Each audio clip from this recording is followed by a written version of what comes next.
At Baalbek, one stone weighs 1,650 tons. No machine on Earth can move it today, yet it was set in place thousands of years ago. No modern engineer can explain how, and the Romans themselves admitted they found the foundations already ancient. But what if the legends of giant builders and claims of vanished skeletons with 1-meter-long hands were more than myth? The evidence points to something missing, raising the question, are we overlooking the real story behind humanity's greatest engineering enigma? The Trilithon at Baalbek stands as a physical challenge to every theory of ancient construction. Each of its 3 limestone blocks stretches nearly 19 meters long, about the length of a city bus, and rises more than 4 meters high.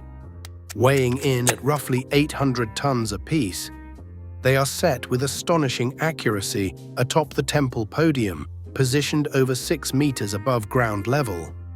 Modern laser surveys confirm what visitors have marveled at for centuries. The joints between these stones are so tight that even after thousands of years, the gaps rarely exceed 5 millimeters. This level of precision is not an accident. It suggests a mastery of stone cutting and placement far beyond what is usually credited to the ancient world. The original quarry, located about 900 meters away, still bears the scars of extraction, with unfinished stones hinting at the scale of operations.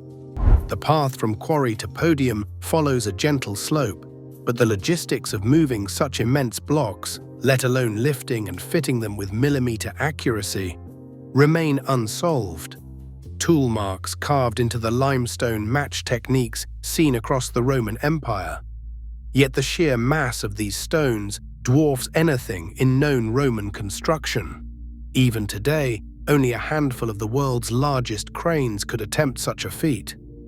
The Trilithon doesn't just impress by size alone, it demands a closer look at the limits of ancient engineering and the mysteries that still linger in the heart of Baalbek.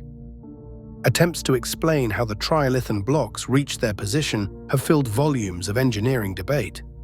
Some propose that armies of workers hauled the stones on wooden sledges using olive oil or animal fat to reduce friction along timber tracks. Others model vast earthen ramps, capstans, and windlasses, calculating that even with optimal conditions, thousands of laborers would be required for each stage. The friction coefficient of limestone on wood, even when lubricated, means that horizontal movement alone would demand immense force. And that's before considering the challenge of raising an 800-ton block nearly 7 meters above ground. Modern engineering offers a stark benchmark. The largest cranes in operation today, like the Liebherr LR 13000, can lift just over 1,000 tons, but only under tightly controlled circumstances and with a massive support infrastructure. No ancient crane, Roman or otherwise, comes close to these specifications. The best documented Roman lifting devices managed loads of 3 to 10 tons at most. Theories involving sand ramps or counterweight systems remain untested at this scale. Inscriptions and records from the Roman period are silent on the matter. Not a single surviving Roman text describes the transport or placement of Baalbek's colossal stones. When Roman chroniclers wrote about Heliopolis, they praised its grandeur, but offered no hint of how its foundations came to be. This absence of explanation has left the origins of Baalbek's megaliths an open question for engineers and archaeologists alike. Legends of Baalbek's origins stretch far beyond the reach of engineering manuals. In ancient Phoenician tales and Arab folklore, the city's massive stones were said to be the handiwork of giants, builders with strength far beyond that of ordinary men. The Hebrew Bible speaks of the Anakim, a race of giants known as the sons of Anak, whose presence once dominated the lands of Canaan. While no text directly ties these figures to Baalbek, the association lingers in local tradition and popular retelling. Between 1898 and 1905, French archaeological teams arrived in the Bekaa Valley, cataloguing ruins and artifacts with scientific rigor. Expedition rosters from this period list scholars, draftsmen, and support staff working under official mandates.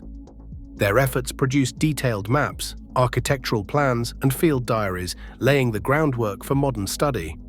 Yet, as the stones continued to defy explanation, stories of giant builders only grew louder, weaving myth and history together in the shadow of the Great Temple platform. Period newspapers from the early 1900s carried sensational headlines about a skeleton at Baalbek, with a hand nearly 1 meter long. The claim appeared in French and American press, often paired with dramatic engravings and breathless language. Yet when researchers searched the archives of the French Academy, no trace of the alleged discovery could be found. No catalogue entry, no museum specimen, no official report. The absence itself became part of the story. In other countries, similar tales surfaced. Broadsheets from New York to Buenos Aires described giant skeletons unearthed in remote valleys, each report echoing the same pattern. A remarkable find, a flurry of public excitement, and then silence. Museums denied receiving such remains, and expedition records came up empty. The 1 meter hand at Baalbek, like so many others, exists only in the scattered pages of old newspapers and the gaps left behind in official archives. Was it a case of lost evidence, misidentification, or something more deliberate? The pattern remains, unresolved and worldwide. The Trilithon at Baalbek remains one of history's largest engineering feats.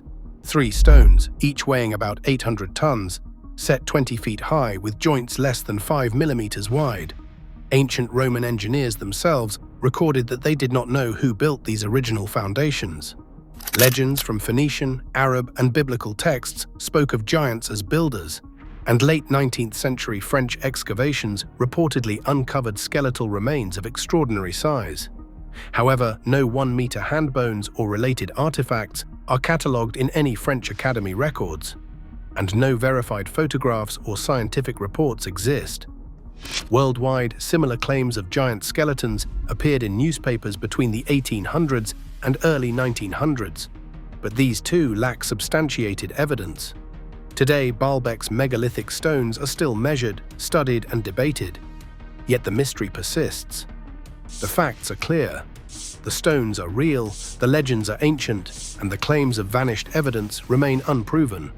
Baalbek stands as a testament to both human achievement and the enduring power of unanswered questions.